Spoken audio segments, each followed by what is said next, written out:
ఓం సాయిరామ్. సమర్థ సద్గురు సాయినాథ్ మహారాజుకి జై. సాయి భక్తులందరికీ నమస్కారం అండి. మన బాబాగారి దయ వల్ల మనందరం బాగుండాలి, సంతోషంగా ఉండాలి అని చెప్పి మనస్ఫూర్తిగా కోరుకుంటూ ఈరోజు వీడియో స్టార్ట్ చేస్తున్నాను ఫ్రెండ్స్. ఇక ఈరోజు వీడియోలో మనం చూడబోయేది ఏంటి అంటే, తల్లి నీ ఇంటి చుట్టూ కూడా 2 శక్తులు తిరుగుతూ ఉన్నాయమ్మా. రేపు 6 గంటలకి నీకు ఒక ఫోన్ కాల్ వస్తుంది. వింటే అదిరిపోతావు. అసలు ఆ 2 శక్తులు ఏంటి? అవి మంచి శక్తులా, చెడు శక్తులా? నీ ఇంటి చుట్టూ ఎందుకు తిరుగుతూ ఉన్నాయి? నీకు ఏం చెప్పాలి అనుకుంటున్నాయి? ఏ సందేశం నీకు ఇవ్వాలి అనుకుంటూ ఉన్నాయి?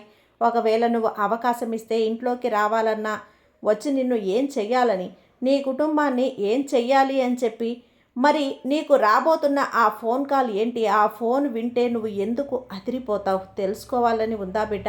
అయితే తప్పకుండా ప్రతి ఒక్కటి కూడా నీకు చెప్తాను. ఒక 2 నిమిషాలు ఓపికతో ఉన్నావు అంటే. ఎందుకంటే ఈరోజు నేను నీ భవిష్యత్తును నిర్ణయించబోతున్నానమ్మా. నిజంగా నీ సాయి నీ మీద ప్రేమ ఉన్న, నీ తండ్రి మీద గౌరవం ఉన్న, నమ్మకం ఉన్న ఒక 2 నిమిషాలు విను. ఎందుకంటే ఇది నీ జీవితానికి, భవిష్యత్తుకి సంబంధించినటువంటి ఒక ముఖ్యమైనటువంటి వార్త.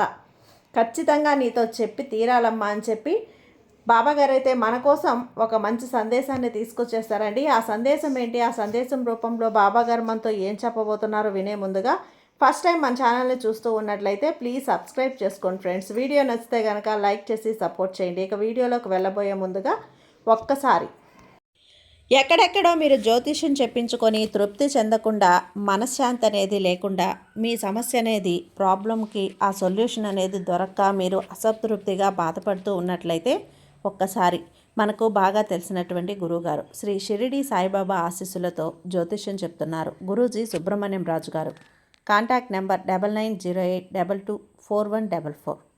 ఈ గురువుగారు నెంబర్ 1 వశీకరణ స్పెషలిస్ట్.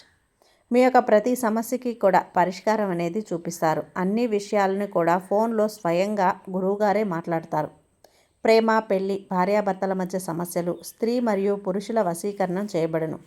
చెడు గృహ ప్రయోగాలకు నివారణ చేయబడును. మీ యొక్క ఎటువంటి సమస్యనైనా సరే ఫోన్లోనే 24 గంటల్లో పరిష్కారం అనేది చూపిస్తారు. కాబట్టి నమ్మకంతో గురువుగారిని కాంటాక్ట్ అవ్వండి. మీరు ఎక్కడెక్కడో జ్యోతిష్యం చెప్పించుకొని అసంతృప్తి చెంది ఉంటే ఈ గురువు గారి దగ్గర ఒక్కసారి ఫోన్ చేసి మీ సమస్యకు పరిష్కారం అనేది తెలుసుకున్న తర్వాత మీ మనస్సు ప్రశాంతంగా ఉంటుంది. కాబట్టి నమ్మకంతో కాల్ చేయండి గురువుగారికి. సుబ్రహ్మణ్యం రాజు గారు, నెంబర్ 1 వశీకరణ స్పెషలిస్ట్. Contact number 9908224144. ఇక వీడియోలోకి వచ్చేస్తే, తల్లి ఎప్పుడు కూడా నన్ను ఒక మాట అడుగుతూ ఉంటావు కదమ్మా. తల్లి గుర్తుందా నీకు? బాబా ఇంకా ఎన్నాళ్ళు నాకు ఈ కష్టాలు? నా తలరాతలో ఇంతకీ ఏం రాశావు తండ్రి? ఆనందం అన్న మాట రాయటం మర్చిపోయావా ఏంటి? కష్టం అన్న మాట మాత్రం గుర్తుంచుకొని మరీ పదే పదే రాసేసావా తండ్రి? బాబా అసలు భూతద్దం పెట్టి వెతికినా కూడా ఆనందం అన్నది నా దరిదాపుల్లో కూడా కనపడడం లేదు. ఆనందం ఆమడ దూరంలో ఎక్కడో ఉంది. బాబా నా దగ్గరికి వచ్చింది రాదా? నాకు సంతోషపడే యోగం ఉందా లేదా?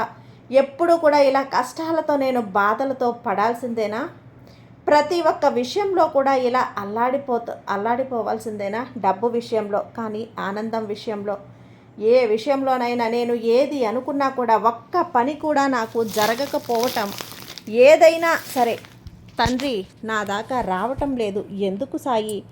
మంచి రాత రాయటం మర్చిపోయావా? నా తలరాతలో ఆనందం అన్న మాటని నువ్వు రాయటం మర్చిపోయావా? ఇంకా ఎన్నాళ్ళు నాకు ఈ బాధ తండ్రి? ఎందుకు?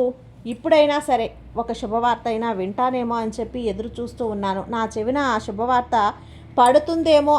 నా చెవులు అంత పాపం చేశాయా? శుభవార్తకు కూడా నోచుకోనటువంటి చెవులా నావి? ఎందుకు బాబా?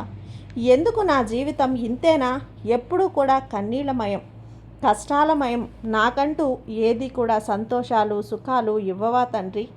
ఈ డబ్బు సమస్యలతో ఎల్లాడిపోతున్నానయ్యా. ఎంతకాలం ఈ నరకం పడాలి? చాలని జీతాలు, చాలని సంపాదన, ఇంట్లో ఖర్చులు చూస్తే ఎక్కువైపోతున్నాయి. ఏం చెయ్యాలో తెలియటం లేదు. అప్పుల పాలై ఉన్నాను. ఇంట్లో మనశ్శాంతి లేదు, చికాకులు, చిరాకులు, ఇంట్లో ప్రశాంతత లేదు. ఒకరికంటే ఒకరి పడటం లేదు. గొడవలు ఎక్కువైపోతున్నాయి. ఆర్థిక ఇబ్బందులు అనేటివి, అనారోగ్య సమస్యలు ఎందుకు తండ్రి ఇంతలా అల్లాడిస్తున్నావు? నా మీద ఇంకా నీకు కరుణ, దయ అన్నది కలగలేదా బాబా? ఇంకా ఎంతకాలం తండ్రి నీ మనసు ఇంకా చల్లబడలేదా అంటూ ఏడుస్తూ కన్నీళ్లతో నువ్వు చాలా చాలా నన్ను నిలదీశావు కదమ్మా. బిడ్డ, నీ కష్టాలు, బాధలు నీ సాయి చూడకుండా ఉంటాడా చెప్పు? వాటిని తీర్చే ప్రయత్నం చేయకుండా ఉంటాడా? చెప్పమ్మా. చేస్తున్నాడు, కానీ నువ్వు గుర్తించడం లేదు. బిడ్డ. నీ సాయి చేస్తున్నటువంటి ఈ పనిని, సహాయాలు నువ్వు గుర్తించడమే లేదు. నీ కోసమే ఏరి కోరి నీ కోసం నేను ఒక శక్తిని పంపించాను. ఆ శక్తి నీ ఇంట్లోకి రావాలని చెప్పి తహతహలాడిపోతుంది, ఆరాట పడిపోతుంది. నువ్వు అనుమతిస్తే నీ ఇంట్లోకి గల్లు గల్లున అడుగు పెట్టాలని చూస్తుంది. నువ్వు స్వాగతిస్తే నీ ఇల్లు సిరి సంపదలతో నింపేయాలని చూస్తుంది. నీ ఇంట్లో ఆ ఆనందం తాండవం చేసేలా చెయ్యాలి అని అనుకుంటుంది. కానీ నువ్వే గుర్తించడం లేదు, నువ్వే ఆహ్వానించడం లేదు బిడ్డ. పైగా నీ తండ్రిని, నీ సాయిని నువ్వు నిందిస్తూ ఉన్నావు కదా. చెప్పాను కదా, నీ ఇంటి చుట్టూ 2 శక్తులు తిరుగుతూ ఉన్నాయి అని. ఒక శక్తి నేను పంపించిన శక్తి, మరి ఇంకొక శక్తి ఏం శక్తి తెలుసుకోవాలని ఉందా? వినగలవా? విని తట్టుకునే ధైర్యం నీకుందా? గుండె ధైర్యం చేసుకొని విను. నువ్వు చేస్తున్న తప్పులేంటో చెప్తాను, నువ్వు చేస్తున్న పొరపాట్లేంటో చెప్తాను. అవి దిద్దుకున్నావు అంటే నీ జీవితం ఆనందమయమవుతుంది. ఇక ఎప్పుడూ కూడా నువ్వు నీ సాయిని నిలదీసి నిందించే పరిస్థితి అనేది నీకు రాదు బిడ్డ. జాగ్రత్తగా విను. ఆ శక్తి ఎవరో తెలుసా? నేను పంపిన ఆ శక్తి ఎవరో తెలుసా? సాక్షాత్తు లక్ష్మీ అమ్మవారే. నీ కష్టాలకు కరిగిపోయి, నీ కన్నీళ్లకు కరిగిపోయి అమ్మను తీసుకొచ్చి నీ ఇంటి ముందు నిలబెడితే నువ్వు అమ్మను ఆహ్వానిస్తున్నావా? బయటనే ఉంచేస్తున్నావు. అందుకే ఇన్ని కష్టాలు పడుతున్నావు. ఒక్కసారి అమ్మను గుర్తించి సాధారణంగా ఆహ్వానించు చూడు. నీ ఇంట్లోకి నీ ఇల్లు ఎంత ఆనందమైపోతుందో, డబ్బు నిండిపోతుంది. మరి నీ ఇంట్లో ఉన్న ఇంకొక శక్తి ఏంటో తెలుసా? చెడు శక్తి, దరిద్ర దేవత. ఆ అమ్మను నీ చేతులారా స్వయంగా నువ్వు తెచ్చి కూర్చోబెట్టుకున్నావు. సింహాసనం వేసి మరీ కూర్చోబెట్టుకున్నావు. మరి ఆమెను పంపితేనే కదా నువ్వు ఈ అమ్మను లోనికి పిలుచుకోగలవు. మరి నీ ఇంట్లో ఉన్న ఆ అమ్మ దరిద్ర లక్ష్మీదేవత వెళ్ళిపోవాలన్నా, నీ గుమ్మంలో ఉన్న తల్లి లక్ష్మీదేవిది నీ ఇంట్లోకి రావాలన్నా కూడా నీకు కొన్ని మార్గాలు చెప్తాను. నీ జీవితం బంగారుమయం చేసుకోవాలి. కష్టాలు, కన్నీళ్ళు దూరం చేసుకోవాలి. ఏమాత్రం కూడా నీ మనసులో ఉన్నా కూడా నీ సాయి చెప్పేది జాగ్రత్తగా విని నేను చెప్పింది చెప్పినట్లు చెయ్యి బిడ్డ. ఎంతగానో అమ్మ లక్ష్మీదేవి నీ ఇంటి చుట్టూ తిరుగుతూనే ఉంది. కానీ నీకు అర్థం కావటం లేదు, గుర్తించలేకపోతున్నావు, గమనించలేకపోతున్నావు. ఆ అమ్మ అంటే ఏం సూచనలు ఇస్తుందో దాన్ని కనిపెట్టలేకపోతున్నావు. దానికి కారణం ఏంటి అంటే నువ్వు పడుతున్న కష్టాలే. మనసంతా గజిబిజిగా ఉండటమే. ఏ కోశాన కూడా ఆనందం లేదు. ఆ బాధల్లో నువ్వు గుర్తించలేకపోతున్నావు. లక్ష్మీదేవి నీ ఇంట్లో తిరుగుతూ ఉంటే ఆ విషయం నీకు ఎలా తెలుస్తుందో తెలుసా తల్లి? నీకు అనుమానం రావచ్చు, నాకు ఎలా తెలుస్తుంది బాబా, ఎలాంటి సందేశాలు అని. కానీ ఏ ఇంట్లో అయితే లక్ష్మీదేవి ఉంటుందో ఆ ఇంట్లో అప్పుడప్పుడు ఆమె తిరుగుతుంది అంటే ఎదురుగా నీకు కనపడదమ్మా. సాక్షాత్తు నీ కంటికి కనపడింది అంటే నువ్వు భరించలేవు. ఏదో ఒక రూపంలో నీకు సూచనలు అందిస్తూ ఉంటుంది. నేనున్నాను, నీ ఇంట్లో భయపడకు, నన్ను గుర్తించు అని అమ్మ సూచనలు ఇస్తూనే ఉంటుంది. కానీ నువ్వే కనిపెట్టలేవు. అందుకే తల్లి, నీ పెద్దలు పూర్వం అమ్మవారు తిరిగే సమయమని చెప్పుకుంటూ ఉంటారు, గుర్తుందా? ఆ రోజుల్లో అమ్మవారు తిరుగుతున్నారు అంటే ఎవరూ నమ్మటం లేదు బిడ్డ. అసలు అమ్మవారు ఇంట్లో తిరుగుతున్నారని గ్రహించే శక్తి కూడా మనుషులకి చాలా తక్కువగా ఉంటుంది. అలా అమ్మవారి రాకను గుర్తించాలి అంటే గనక ఎంతో సాధన చేయాలి, ఎంతో మనసుని స్థిమితంగా ఉంచుకోవాలి. యోగులకి, సిద్ధ పురుషులకి, వారికి మాత్రమే అమ్మవారు ఇంట్లో తిరుగుతున్నారు అన్న విషయం సులభంగా అర్థమవుతుంది. కానీ సాధారణమైనటువంటి మనుషులు అసలు పసిగట్టలేరు తల్లి. ఎందుకంటే సాధారణ మనుషులకి అలాంటి జ్ఞానశక్తి ఉండదు. ఎంతసేపు నా బాధలు, నా కష్టాలు, నా ఆగచాట్లు, నేను అక్కడ డబ్బులు కట్టాలి, ఇక్కడ డబ్బులు కట్టాలి, నా కష్టాలేంటి, నా బాధలేంటి అని బాధపడడంతోనే సరిపోతుంది. మనసు, మెదడు అన్నీ కూడా చాలా చిరాగ్గా గజిబిజిగా ఉంచేసుకుంటూ ఉంటే ఇక ఆ దైవశక్తిని ఎలా గుర్తించగలవు బిడ్డ? అవన్నీ తీసి పక్కన పెట్టి ఒక 10 నిమిషాలు, ఒక 20 నిమిషాలు ప్రశాంతత స్థితికి చేరుకున్నావు అంటే నీ ఇంట్లో ఉన్నది దుష్ట శక్తి తిరుగుతోందా, చెడు శక్తి తిరుగుతోందా, మంచి శక్తి తిరుగుతోందా, సాక్షాత్తు అమ్మవారే భగవంతుడే వచ్చారా అని నువ్వు గ్రహించగలుగుతావు. కానీ అంత తీరిక మీకెక్కడిది తల్లి? అసలు లేదు. ఇక నీకు అమ్మవారి ఇంట్లో ఉంటే కొన్ని సూచనలు అయితే తప్పకుండా ఇస్తూ ఉంటుంది. నువ్వు పసిగట్టావు అంటే ఇక నీ ఇల్లు లక్ష్మీదేవి అనుగ్రహంతో నిండిపోతుందమ్మా. లక్ష్మీ నివాసం అయిపోతుంది. లక్ష్మి నీ ఇంట్లో నివాసం ఏర్పరచుకుంటుంది. సిరి సంపదలతో గల్లు గల్లున తాండవం చేస్తుంది అమ్మవారు. ఆ ఇంట్లో తిరుగుతూ ఉండిపోవాలి, నీ ఇంట్లోనే శాశ్వతంగా ఉండిపోవాలి, నీ ఇంట్లో స్థిర నివాసం ఏర్పరచుకోవాలి అంటూ సంబరపడిపోతుంది. ఎప్పుడూ నువ్వు గుర్తించినప్పుడు అమ్మను సాధనంగా ఆహ్వానించు. అమ్మకు నచ్చినట్లు నీ ఇంట్లో ఉన్నప్పుడు, నువ్వు ఉన్నప్పుడు ఇదంతా కూడా సాధ్యమవుతుంది తల్లి. శ్రీ మహాలక్ష్మీదేవి అంటే సాక్షాత్తు ధనానికి అధిపతి కదా బిడ్డ. ఎవరికి ఐశ్వర్యం సిద్ధించాలన్నా, ఎవరికి సంపద రావాలన్నా, పదవి రావాలన్నా, ఆస్తి అంతస్తులు రావాలన్నా, ఆ ఇంట్లో ఆనందం తాండవం చెయ్యాలి అన్నా కూడా ముఖ్యంగా అమ్మ లక్ష్మీ అనుగ్రహం ఉంటేనే, ఆ అనుగ్రహంతోనే అన్నీ కూడా జరుగుతాయి. లక్ష్మీదేవి సకల సంపదలకి అధిపతి తల్లి. ఆ తల్లి నీ ఇంట్లో ఉంటే చాలు, నీకు అన్నీ కూడా లభిస్తాయి. ఇక నీకు దేనికి లోటు అన్నది ఉండదు. నీ ఇంట్లో మనుషుల మధ్య కూడా ప్రేమలు, ఆప్యాయతలు, అనురాగాలు అన్నవి పెరుగుతాయి. ఒకరంటే ఒకరికి ప్రేమ అన్నది ఉంటుంది. ఆ తల్లి ఎక్కడ ఉంటుందో ఆ ఇంట్లో ఎప్పుడూ కూడా ఒకరంటే ఒకరికి పడదు. చిరాకులు, గొడవలు, మనశ్శాంతి ఉండదు. ప్రతీదీ కూడా ఒక సమస్య. ఏది ముట్టుకున్న సమస్య, ఏది పట్టుకున్న సమస్య, ఏది జరగదు అన్నీ ఆగిపోతూ ఉంటాయి. ఇంకా పైగా ముట్టుకోనవి కూడా మాడి మసైపోతూ ఉన్నాయి అన్న భావన కూడా నీకు వస్తుంది కదా బిడ్డ. ఎన్నిసార్లు అడిగావు, ఎందుకు బాబా ఇలా అయిపోతుంది, నేను ఏదైనా ముట్టుకుంటేనే మాడి మసైపోతుందేమో అని భయం వేస్తుంది, నాకు ఏం జరగటం లేదు అని అక్కడికక్కడ ఆగిపోతున్నాయి అంటూ కన్నీళ్లు కూడా పెట్టుకున్నావు కదా బిడ్డ. గుర్తుందా?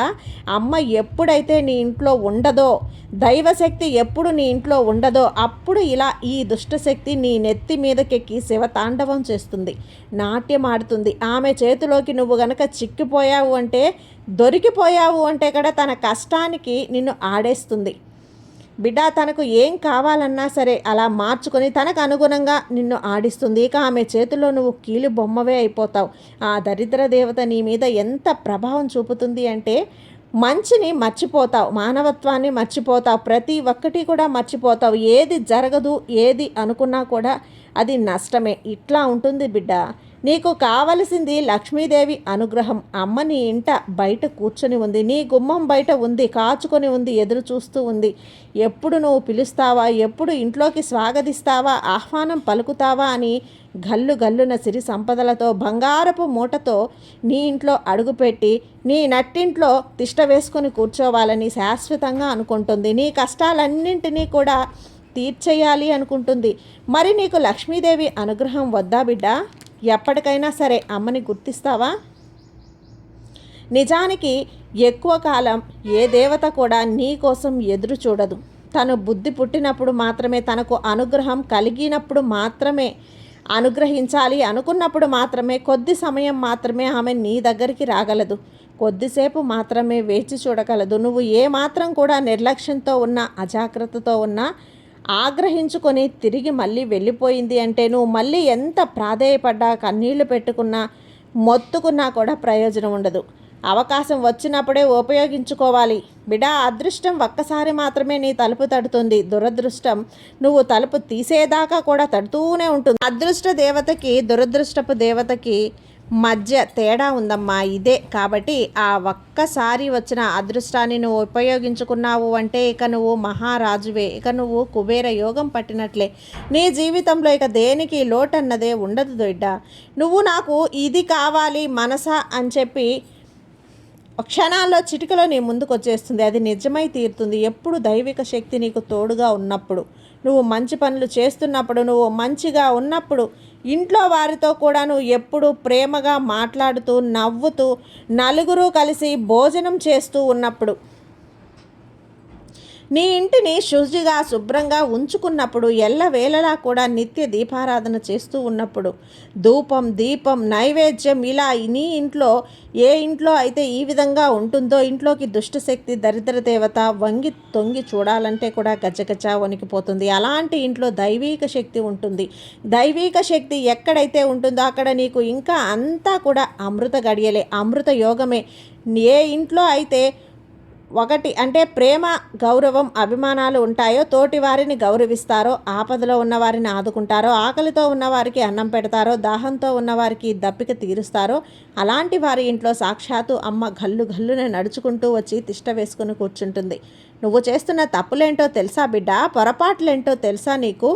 నీ ఇంట్లో చీటికి మాటికి కూడా గొడవలు, అస్తమానం గొడవలు. ఏ ఇంట్లో అయితే స్త్రీలు ఏడుస్తూ కన్నీళ్లు పెట్టుకుంటూ శోకిస్తూ ఉంటారో ఆ ఇంట్లో ఎప్పుడూ కూడా నరకమే, ఎప్పుడూ కూడా దరిద్ర దేవత తిష్ట వేసుకొని కూర్చుంటూ ఉంటుంది. ఆ ఇల్లు ఎప్పుడూ కూడా ఎక్కి రాదు తల్లి. ఆ ఇంట్లో ఏది కూడా నష్టమే జరుగుతుంది. ఇంట్లో ఒకరంటే ఒకరికి పడదు. గొడవలు, కీచులాటలు, అరుపులు, గోలలు, కొట్టుకోవటం, తిట్టుకోవటం. ఇంట్లో ఎక్కడ చూసినా అశుభ్రత, ఎక్కడ చూసినా బూజులు వేలాడటం, ఇంట్లో దీపారాధన ఉండదు, శుచి శుభ్రత ఉండదు, మంచి మానవత్వం ఉండదు, పొద్దున్నే పొద్దుగూకాక నిద్రలేవటం, ఇవన్నీ కూడా దరిద్ర దేవత నీ ఇంట్లో తిష్ట వేసుకొని ఉండడానికి కారణమయ్యాయి బిడ్డ. నువ్వు ఈ తప్పులు చేయటం వల్ల దరిద్ర దేవతకి సింహాసనం వేసి మరీ కూర్చోబెట్టావు. పెద్ద దేవతగా ఆమెను ఇంట్లోకి తెచ్చుకున్నావు. ఆమె వెళ్ళిపోతే కానీ లక్ష్మీ అమ్మవారు రాదు. ఇద్దరూ ఒక చోట ఉండలేరు. ఇక్కడ దరిద్ర దేవత ఎక్కడైతే ఉంటుందో ఆ ఇంట్లో లక్ష్మీదేవి అడుగు పెట్టదు. నువ్వు ముందుగా ఆమెను తరిమికొట్టు, ఈ దరిద్ర దేవతను తరిమికొట్టు. ఈ దరిద్ర దేవత ఎక్కడ ఉంటుందో తెలుసా? ఒక్కసారి ఆమెను అడిగినప్పుడు ఆమె ఏం చెప్పిందో తెలుసా? నాకు పులుపు కారం ఇలాంటివి అంటే, ఉప్పు అంటే చాలా ప్రీతి. ఏ ఇంట్లో అయితే అరుపులు గోలలు కేకలు వినిపిస్తూ ఉంటాయో, కన్నీళ్ళు కష్టాలు అపరిశుభ్రంగా ఉంటుందో ఇలాంటి ఇల్లు అంటే నాకు మహాప్రీతి. ఆ ఇంట్లో నేను శాశ్వతంగా తిష్ట వేసుకుని కూర్చుంటాను, శాశ్వతంగా ఉండిపోతాను అని చెప్తుంది దరిద్ర దేవత.